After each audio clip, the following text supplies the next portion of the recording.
Hello everyone, hope you all are fine, safe, and staying at home. Today we are going to start our first chapter, what is democracy and why democracy. Democracy as a Greek is being derived from two Greek words, demo and kratos, which means the rule of people. One more famous definition of democracy has been given by US former President Abraham Lincoln, that is, democracy is the rule of people, by the people, and for the people. Therefore, we need to distinguish between democracy and non-democratic form of government. As I've already discussed in my previous video, Myanmar is a country which is headed by army. वहाँ पर army personnel जो हैं, ठीक है, वो सारे के सारे कंट्री के लिए डिसीजंस बनाते हैं. वो आर्मी पर्सनल्स को पीपल इलेक्ट नहीं करते, बट फिर भी वो पीपल्स के लिए पीपल के लिए डिसीजंस बनाते हैं. इस फॉर्म ऑफ गवर्नमेंट को हम कहते हैं dictatorship. In the same way, we have also discussed Chile, where General Pinochet, after the defeat of Allende, established dictatorship. और यहाँ पर आर्मी जो थी, ठीक है, वो ही सारे डिसीजंस बना रही थी लोगों के लिए. Therefore these are non democratic countries. In the same way एक और फॉर्म ऑफ गवर्नमेंट होती है जिसमें जो हेड होता है वो आइदर किंग और क्वीन होता है, और उनकी जो पोजीशन है वो हमेशा, उनकी जो पावर है वो हमेशा क्या होती है, हेरिडिटरी होती है, एडॉप्ट की जाती है या तो उनके सन या उनके डॉटर के थ्रू. इस फॉर्म ऑफ गवर्नमेंट को हम क्या कहते हैं, monarchy. Saudi Arabia is a country where all the royal families or the people who are born in the royal families rule over there. Example, Abd al-Aziz Al Saud. In the same way, Nepal was also a monarchy, and there was also and Nepal was a monarchy for about 239 years. In 2005, in Nepal, King Gyanendra dismissed the representative parliamentary form of government and established constitutional monarchy once again. But peacefully, the people deposed King Gyanendra, and in 2008, Nepal was successfully able to establish Federal Republic form of government, and presently Nepal is having Federal Republic form of government over there. So these are all examples of non-democratic form of government. Now, democracy is of two types: representative democracy and direct democracy. Representative democracy, in this, the people elect their representatives or elect the intermediators who finally make the decisions for the country or for those people. Example, India follows the representative form of democracy. यहाँ पर लोग जो होते हैं वो अपने representative को, एक बंदे को अपने लिए खड़ा करते हैं ताकि वो उनके लिए और उनके इंटरेस्ट के लिए डिसीजंस बना सके. देन डायरेक्ट डेमोक्रेसी जो होती है, यहाँ पर लोग अपने लिए खुद डिसीजंस बनाते हैं रेफरेंडम के थ्रू. एग्जाम्पल, स्विट्ज़रलैंड में 5 लाख पीपल एक साथ बैठते हैं और रेफरेंडम्स के थ्रू ये क्या करते हैं, अपने लिए डिसीजंस बनाते हैं. कोई इंटरमीडिएटर नहीं होता. रेफरेंडम क्या होता है, रेफरेंडम होता है जहाँ पर लोग एक साथ बैठते हैं और या तो एक प्रपोज़ल को रिजेक्ट करते हैं या एक्सेप्ट करते हैं मेजॉरिटी के हिसाब से, वोटिंग के हिसाब से. तो इस तरीके से इंडिया जो है वो representative democracy form of government है, और स्विट्ज़रलैंड जो है वो direct democratic form of government है. बट इंडिया जैसी वास्ट कंट्री के लिए इट इज़ नॉट पॉसिबल कि हम डायरेक्ट डेमोक्रेसी ला सकें. अब जो डेमोक्रेसी है, as I have already told you, is the government where the rulers are elected by the people. But हमें इस डेफिनेशन को मेयरली या ब्लाइंडली फॉलो नहीं कर सकते हैं, क्योंकि democracy is something which is very very vast, या फिर बहुत बड़ा टर्म है जिसकी डीप एनालाइज की ज़रूरत है. पाकिस्तान और चाइना दो ऐसी कंट्रीज़ हैं जो कि इलेक्शंस हेल्ड कराती हैं, तो क्या हम उन्हें डेमोक्रेटिक फॉर्म ऑफ गवर्नमेंट कह सकते हैं? उसके लिए हमें पहले 4 डायमेंशंस देखने पड़ेंगे: रूलर्स, इलेक्टेड, पीपल, गवर्नमेंट. ये की टर्म्स जो हैं ये बहुत ज़रूरी हैं, जो कि इंडिकेट करते हैं features of democratic form of government. Pakistan, China और बहुत सारी ऐसी कंट्रीज़ हैं जो स्टेटस चाहती हैं कि डेमोक्रेटिक फॉर्म ऑफ गवर्नमेंट का स्टेटस मिले उन्हें, क्योंकि वो इलेक्शंस करवा रही है, पर मेरली एक इलेक्शन करवाना डेमोक्रेटिक फॉर्म ऑफ गवर्नमेंट को इंडिकेट नहीं करता है। Democracy is something more than elections. अब डेमोक्रेसी के लिए हमें सबसे पहले 4 की टर्म्स देखने पड़ेंगे, that is elected, rulers, people, government. अब सबसे पहले बात करेंगे हम रूलर्स की, which will indicate the first feature of the democracy. और ये हमारा पहला केस स्टडी जो है वो इंडिया के हमारी नेबरिंग कंट्री पाकिस्तान से रिलेटेड है। यहाँ पर परवेज़ मुशर्रफ जो हैं वो हेड ऑफ़ द कंट्री हैं। 1999 के अंदर परवेज़ मुशर्रफ ने क्या किया था, एक मिलिट्री कूप हेल्ड किया था, मिलिट्री कूप जो कि मिलिट्री फोर्स के थ्रू डेमोक्रेसी को रिमूव करने की कोशिश की थी, ठीक है, और मिलिट्री रूल इस्टेब्लिश करने की कोशिश की 1999 से पहले पाकिस्तान में क्या थी, डेमोक्रेटिक फॉर्म ऑफ गवर्नमेंट थी। परवेज़ मुशर्रफ ने 1999 में क्या किया, मिलिट्री कूप इस्टेब्लिश किया और अपने आप को वहाँ पर डेमोक्रेसी हटा के चीफ एग्जीक्यूटिव बता दिया, डिक्लेयर कर दिया। चीफ एग्जीक्यूटिव डिक्लेयर करने के बाद में 2002 में उन्होंने अपने आप को एक पाकिस्तान का प्रेसिडेंट डिक्लेयर किया थ्रू अ रेफरेंडम। एक रेफरेंडम क्या होता है, मैंने आपको पहले भी बताया है, इलेक्टोरेट होता है जहाँ पर या तो रिजेक्ट किया जाता है या एक्सेप्ट किया जाता है एक प्रपोजल को। ये रेफरेंडम फेवर में परवेज़ मुशर्रफ की इसलिए आया क्योंकि इसमें बहुत सारी फ्रॉड या माल प्रैक्टिसेस इन्वॉल्व थे। अब यहाँ पर क्या किया, सबसे पहले प्रेसिडेंट बनते ही इन्होंने जो कॉन्स्टिट्यूशन था पाकिस्तान का उसको क्या कर दिया, पूरा का पूरा चेंज कर दिया और उसकी जगह पर एक लीगल फ्रेमवर्क ऑर्डर इशू किया।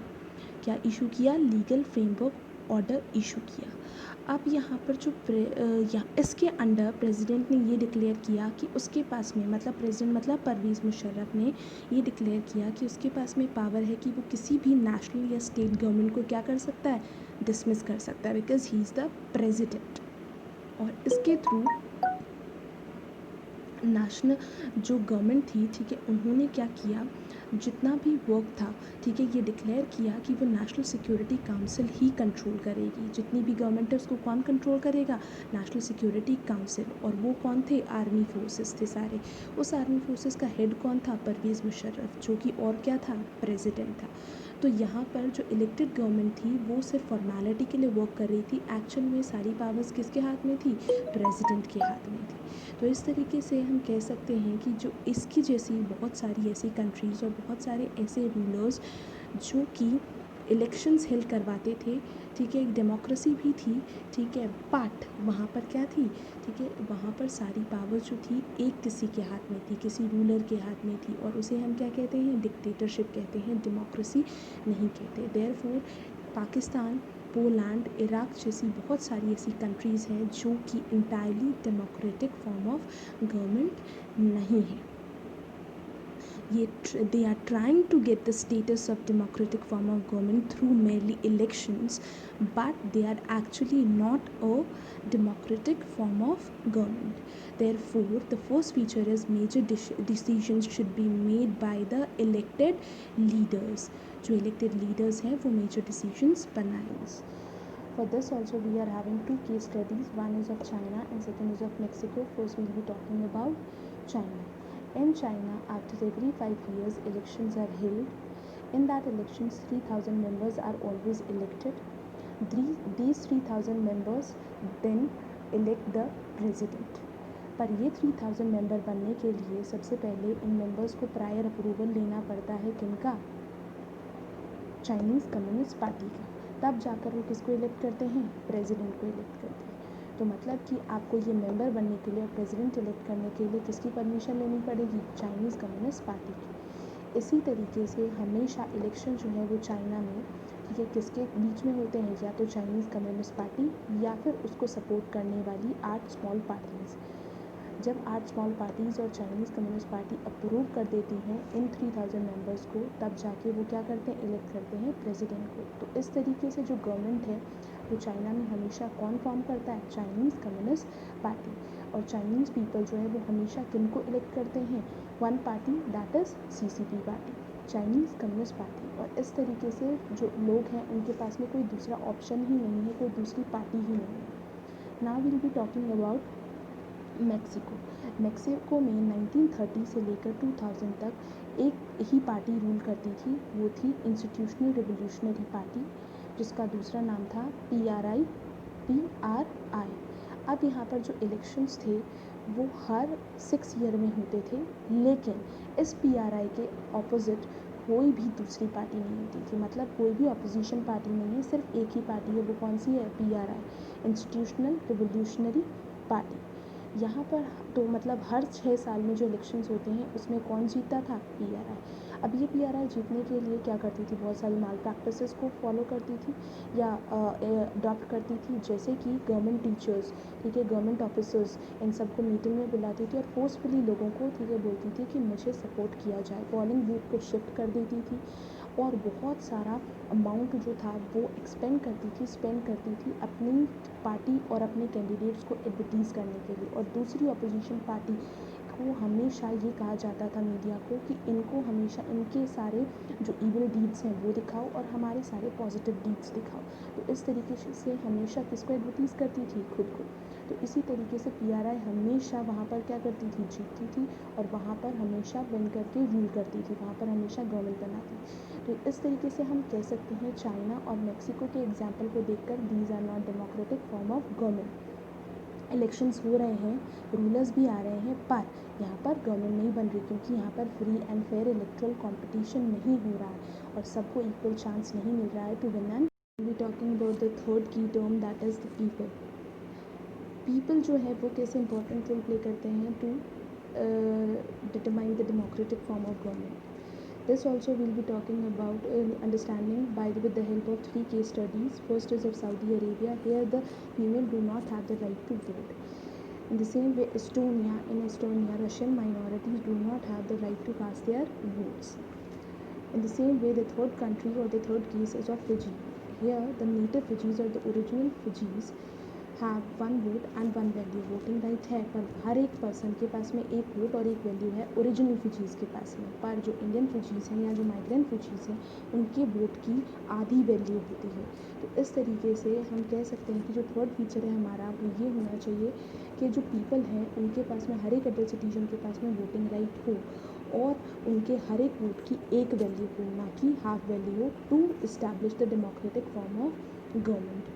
Now we'll be talking about the fourth key term, that is the government. अब गवर्नमेंट कैसी होनी चाहिए? डेमोक्रेटिक फॉर्म ऑफ गवर्नमेंट, जो गवर्नमेंट बन रही है इलेक्शंस के बाद में, वो एक्चुअल में कैसी होनी चाहिए? बहुत बार ऐसा होता है कि इलेक्शंस के बाद में जो गवर्नमेंट होती है वो जिस तरीके से रूल करना चाहती है वो उस तरीके से रूल करती है, ठीक है। जो गवर्नमेंट है वो एक्चुअल में क्या करने लग जाती है कि भैया अब तो इलेक्शंस हो गए, ठीक है, अब हम जैसे रूल करना चाहेंगे हम वैसे रूल करेंगे, अब डेमोक्रेसी को फॉलो करना नहीं ज़रूरी है। सेम कंडीशन है जिम्बाब्वे की। जिम्बाब्वे जो है 1980 में इसे फ्रीडम मिलता है, ठीक है। किससे मिला फ्रीडम? यहाँ पर वाइट पीपल से जिम्बाब्वे को फ्रीडम मिलता है, ठीक है। और यहाँ पर जैसे ही फ्रीडम मिलता है, ज़ानू PF एक पार्टी वर्कर थे, वो यहाँ के क्या बन गए? जिम्बाब्वे को रूल करने लग गए। और यहाँ पर रूल करते करते के साथ में उनके जो लीडर थे रॉबर्ट मुगाबे, ये क्या हो गए? यहाँ के प्रेसिडेंट बन गए। तो जिम्बाब्वे के प्रेसिडेंट रॉबर्ट मुगाबे और जो ज़ानू PF थे वो दोनों मिलकर क्या करने लग गए? रूल करने लग गए। पर क्योंकि ये दोनों इसलिए रूल कर रहे थे क्योंकि इन्होंने बहुत इंपॉर्टेंट रोल प्ले किया था फ्रीडम स्ट्रगल के अंदर, ठीक है, बिफोर इंडिपेंडेंस। तो इस तरीके से ये दोनों रूल तो कर रहे थे, पर इन्होंने आफ्टर सम टाइम माल प्रैक्टिसेस चालू कर दी। देखो, सरकार मिल गई, सरकार बन गई, ठीक है, दोनों ने मिलकर सरकार बना ली, पर बनाने के बाद में क्या करना स्टार्ट किया? माल प्रैक्टिसेस, फ्रॉड करना स्टार्ट कर दिए, लोगों को बेवकूफ़ बनाना स्टार्ट कर दिया, लोगों के कॉन्स्टिट्यूशनल राइट्स को रोकना स्टार्ट कर दिया, लिमिट्स लगानी स्टार्ट कर दी। कॉन्स्टिट्यूशनल जो राइट्स होते हैं उनके, जो गवर्नमेंट होती है उसकी ड्यूटी क्या होती है? लॉज को प्रोटेक्ट करना, अच्छे अच्छे लॉज बनाना पीपल के लिए। बट इन्होंने क्या करना स्टार्ट किया? उन्हीं को मिसयूज़ करना स्टार्ट कर दिया था, लॉ के ऊपर जाकर काम करना स्टार्ट कर दिया था। इसीलिए गवर्नमेंट के बाद भी एक जुडिशरी होनी चाहिए जो कि इंडिपेंडेंट होनी चाहिए, जैसे कि इंडिया में है, जो कि लोगों के राइट्स को प्रोटेक्ट कर सके और इंश्योर कर सके कि जो गवर्नमेंट बनी है वो लोगों के लॉज को, राइट्स को प्रोटेक्ट करती है। तो यहाँ पर जो गवर्नमेंट है उसकी ड्यूटी क्या बनती है कि इलेक्शंस करो, फ्री एंड फेयर इलेक्शंस कर लो। इलेक्शंस आप जीतने के बाद में, आफ्टर विनिंग द इलेक्शंस, ठीक है, you should be responsible to the people who have help you in winning the elections. you should help respect and honor the guarantees of the minorities.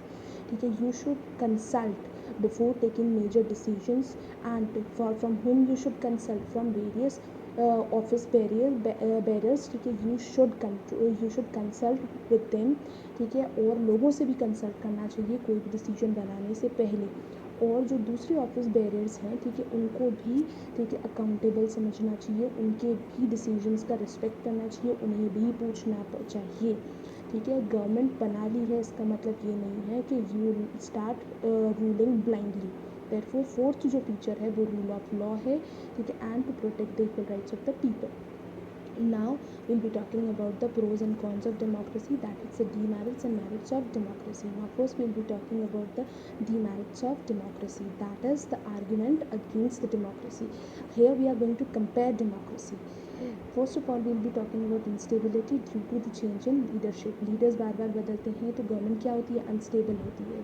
Second, decision जो है वो एक बार बनने में, ठीक है, इतना टाइम ले लेते हैं, इतने लोगों से कंसल्टेशन किया जाता है कि डिसीजंस फाइनली लेट हो जाते हैं, delay in decisions. Third is lack of morality.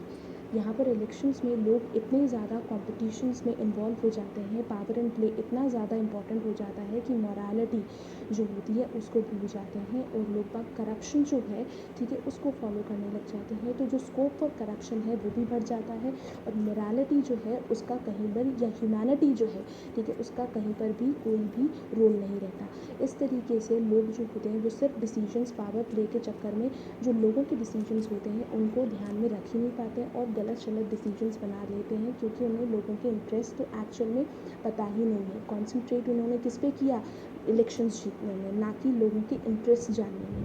तो इस तरीके से डेमोक्रेसी जो है वो अनस्टेबल रहती है, डिले करती है डिसीजंस के अंदर, मोरालिटी नहीं रहती है, जिसकी वजह से करप्शंस का चांसेस बढ़ जाते हैं, और करप्शन की वजह से जब लोगों के इंटरेस्ट में वो ज़्यादा इन्वॉल्वमेंट नहीं दिखाती तो वो क्या करती है, बैड डिसीजंस को लीड करती है। और लोग भी यहाँ पर क्या करते हैं, ज़्यादा से ज़्यादा, ठीक है, गवर्नमेंट के अंदर ध्यान रखते हैं, गवर्नमेंट के एक्शंस के अंदर ध्यान नहीं रखते, अपने इंटरेस्ट में ध्यान नहीं रखते हैं। अब यहाँ पर क्या बात करेंगे हम, ठीक है, तो इस तरीके से डीमेरिट्स की बात कर ली हमने, अब हम मेरिट्स की बात करेंगे, ठीक है। डेमोक्रेटिक फॉर्म ऑफ गवर्नमेंट जो है, ठीक है, यहाँ पर आर्ग्यूमेंट्स फॉर डेमोक्रेसी की बात करने वाले हैं हम।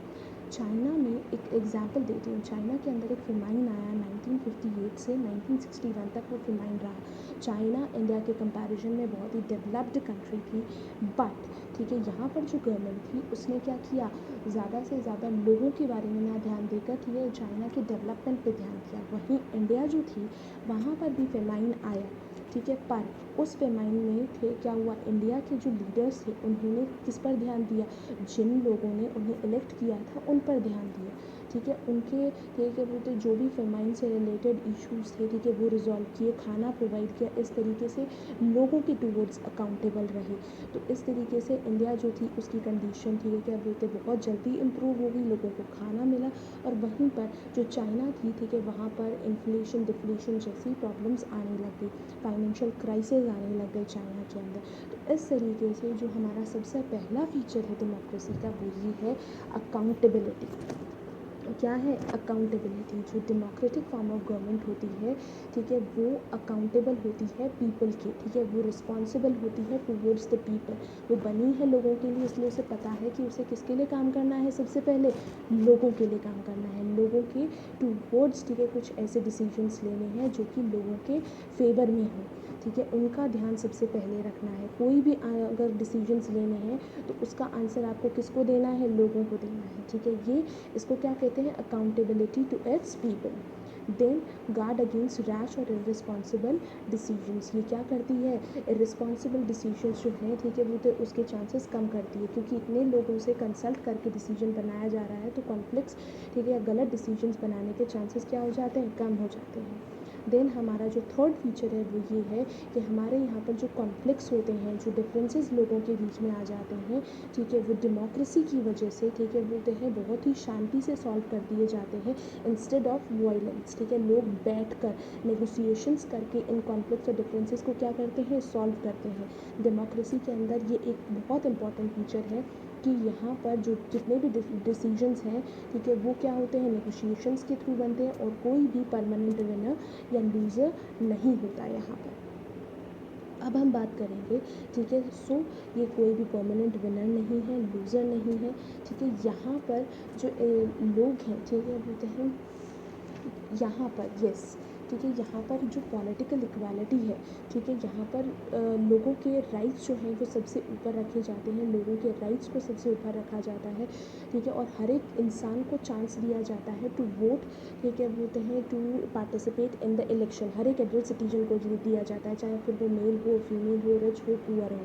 तो इस तरीके से इनको क्या दिया जा रहा है, पॉलिटिकल इक्वालिटी भी दी जा रही है। और ठीक है, बोलते हैं इस तरीके से यहाँ पर रिप्रेजेंटेटिव जो हैं, ठीक है, वो किसके थ्रू इलेक्ट होकर आते हैं, लोगों के थ्रू इलेक्ट होकर आते हैं, ठीक है, लोगों के लिए डिसीजंस बनाते हैं, ठीक है, बोलते और लोगों के लिए काम करते हैं, ठीक है, बोलते तो यहाँ पर लोगों की जो डिग्निटी है, रिस्पेक्ट है, वो भी बढ़ती है, ठीक है। डेमोक्रेसी जो है, ठीक है, वो अपने आप में एक ट्रांसपेरेंसी, ठीक है, प्रोवाइड करती है, ठीक है, वो अपने आप में लोगों को हेल्प करती है देखने में कि आपकी गवर्नमेंट क्या कर रही है, क्या नहीं कर रही। और गवर्नमेंट अगर कुछ गलत कर भी देती है तो वो इतना, उसमें इतना पावर होता है डेमोक्रेसी की, डेमोक्रेटिक फॉर्म ऑफ गवर्नमेंट के अंदर, कि वो अपने मिस्टेक्स को क्या कर सके, खुद, ठीक है, लोगों को बता सके और चेंज कर सके। बताएगी कैसे, थ्रू मीडियाज़ एंड ऑल, ठीक है, और चेंज करेगी खुद, क्योंकि लोगों को पता लगने के बाद में उन्हें चेंज करना ही पड़ेगा।